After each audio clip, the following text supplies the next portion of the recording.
Sarijati, atau beliau punya nama Dewi Khuliah. Jadi kemarin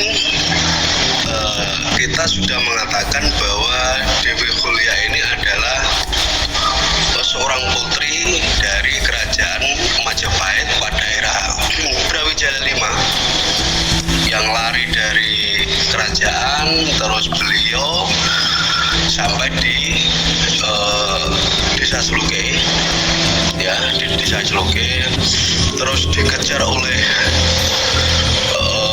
prajurit dari Majapahit, termasuk di situ ada pangeran, salah satu pangeran dari kerajaan Majapahit. Jadi dalam kondisi itu beliau memang difitnah, ada adu domba di sana bahwa beliau adalah seorang pemberontak seperti itu. Nah, apa dasar beliau dikatakan seorang pemberontak? Karena beliau mendirikan rumah atau semacam padepokan, dan itu dikatakan mendirikan suatu kerajaan. Kemungkinan itu adalah cikal bakal kerajaan yang ada di Sluke, seperti itu. Mungkin iya, mungkin tidak, tapi dari sumber-sumber yang kita gali memang itu adalah mau didirikan sebuah kerajaan seperti itu. Dan ketika pengejaran itu berlangsung, beliau ini sang putri juga ditemani oleh pengawal-pengawal beliau. Nanti insya Allah lah kita nanti juga akan menapak tilas pengawal-pengawal beliau yang sakti-sakti, dan itu menyebar di area Sluke. Tapi terlebih dulu kita bicara soal beliaunya ini, putri Nyai Ageng Sarijati ini, ketika dikejar oleh prajurit-prajurit Majapahit, beliau sudah mendengar itu, dan beliau mencegat prajurit-prajurit ini di area Ambarwangen atau terkenal Barwangen. Ya, tadi kita sudah menelisik ke sana, ya, nanti kita tahulah Barwangen itu seperti apa. Ya, itu tadi tikungan, agak menikung sekali, dan area tersebut dulunya adalah kanan kiri itu bukit guys, bukit.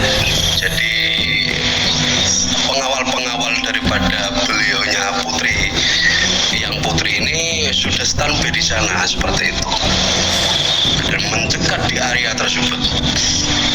Tapi sekarang tempat itu sesuai yang ada di video, ada penggalian tambang seperti itu. Kita tidak tahu itu dari pihak daerah atau individual, kita tidak tahu. Tapi yang jelas tempat itu yang sebelah selatan itu memang agak rata, tapi itu adalah gundukan bukit. Disitulah perang dimulai. Begitu prajurit datang beserta panglimanya, yaitu pangeran yang saya ceritakan sebelum episode ini, ya, seorang pangeran yang sangat mencintai beliau Dewi Khuliah itu datang sebagai panglima dan memimpin peperangan di area Barwangen itu.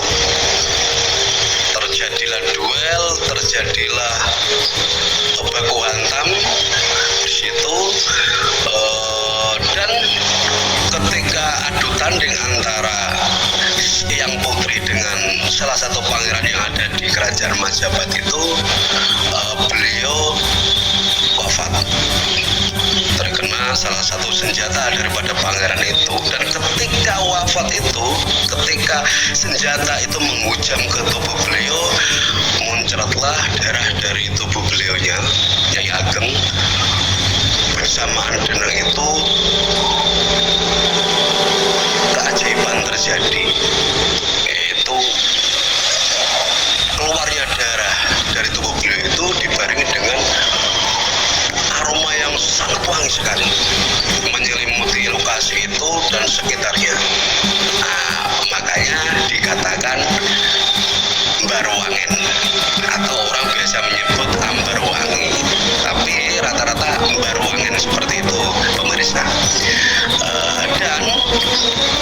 kita tadi juga mereview salah satu sungai yang ada di Seluke.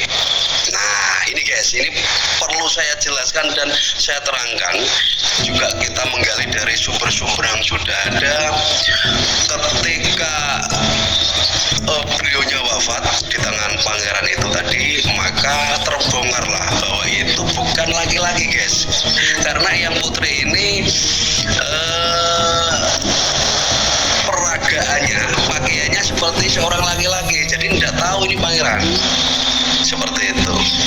Nah, ketika beliau wafat baru terbongkar, mungkin topongnya atau topong kepala itu jatuh atau gimana dan terurai rambutnya atau gimana ya. Nah, setelah itu pangeran baru sadar, oh ini beliaunya yang dicari-cari dan yang sangat dicintainya guys. Maka beliau ini dibopong oleh pangeran ke arah barat. Jarak antara Barowangen sampai daerah barat tadi yang saya katakan sebuah sungai itu sekitar 1 kilo lebih, 1 kilo lebih lah, dibopong sambil beliau sangat menyesal. Setelah di sungai itu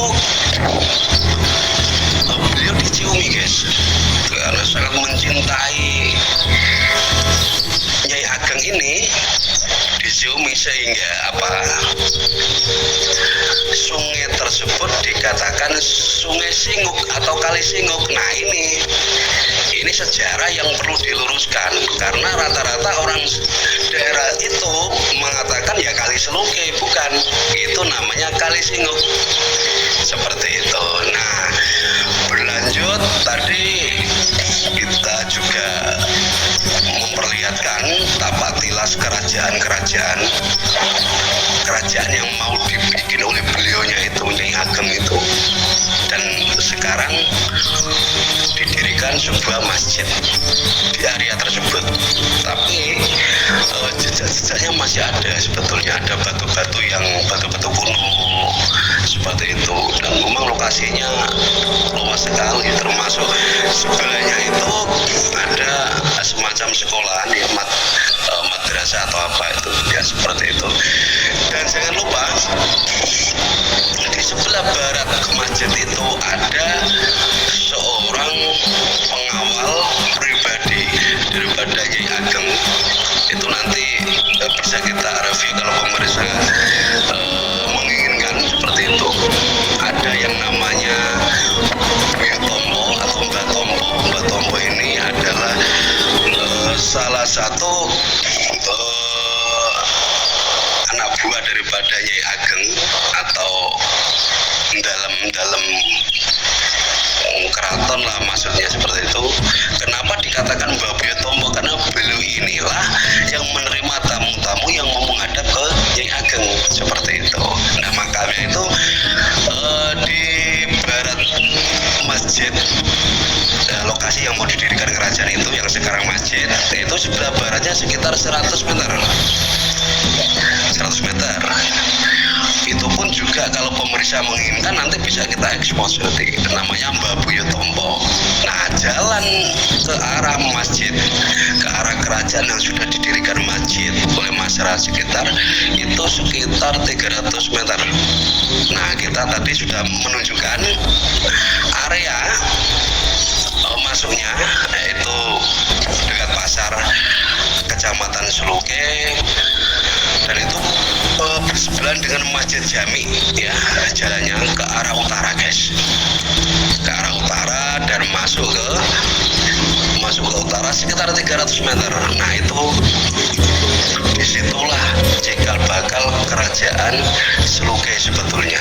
Nah, namun karena sudah diketahui oleh pihak Majapahit, yaitu dari sumber-sumber yang kita gali kemarin, kerajaan itu tidak jadi didirikan.